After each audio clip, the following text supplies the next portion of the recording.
A pinch of salt in your caramel. Every recipe calls for it, and you assumed it's there to make things a little salty. It isn't.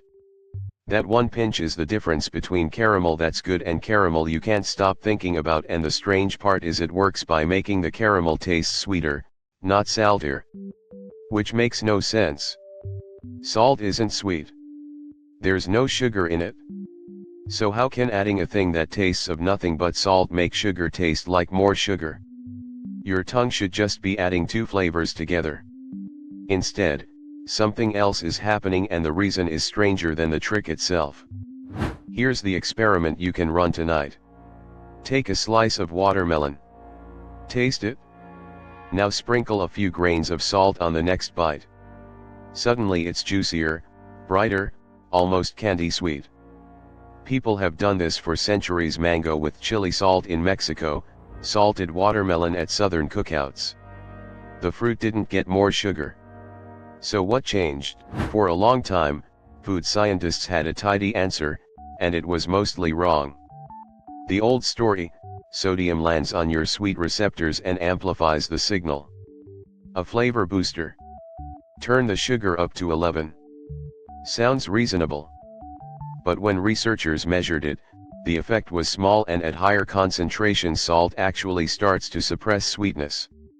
A booster that switches to a brake? That's not a booster. So separate what you think is happening from what's actually happening on your tongue. You think, salt adds saltiness, sugar adds sweetness, the two stack into something richer. A simple addition problem. But it's a subtraction problem. And to see it, you have to know there was something hiding in your caramel the whole time that you never consciously tasted. Caramel isn't just melted sugar. Push sugar past about 340 degrees Fahrenheit and it doesn't simply brown, it shatters into hundreds of new compounds. That's what caramelization is: sucrose breaking apart and recombining into those deep, toasty, rum and butterscotch notes. Wonderful, but a chunk of those new molecules are genuinely bitter furans, certain caramelline compounds, bitterness born in the same pan that made the sweetness. So your perfect caramel is secretly a tug of war. Sweet on one side, a quiet thread of bitterness on the other. You never notice the bitterness as bitterness, it's too faint to name. But it's sitting on top of the sweetness like a thin gray film, dulling it. The sugar is all there. You're just not getting the full force of it. And here's where salt stops being a booster and becomes something far stranger. Sodium doesn't go to your sweet receptors at all. It goes after the bitter ones.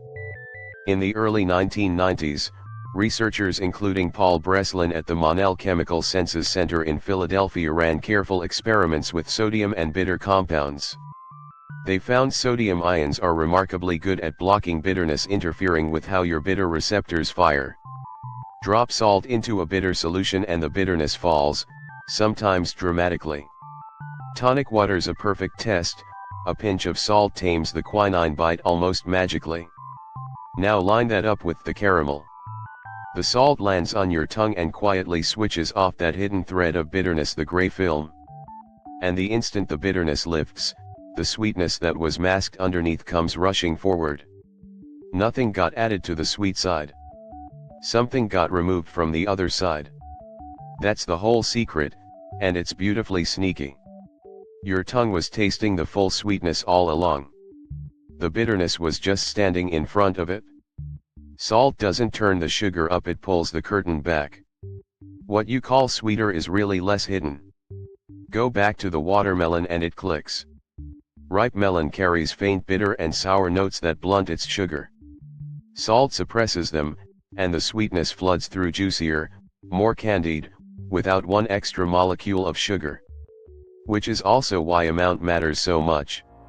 Use too much and you cross a line, now you taste actual saltiness, and the salt competes with the sweet signal instead of clearing the path.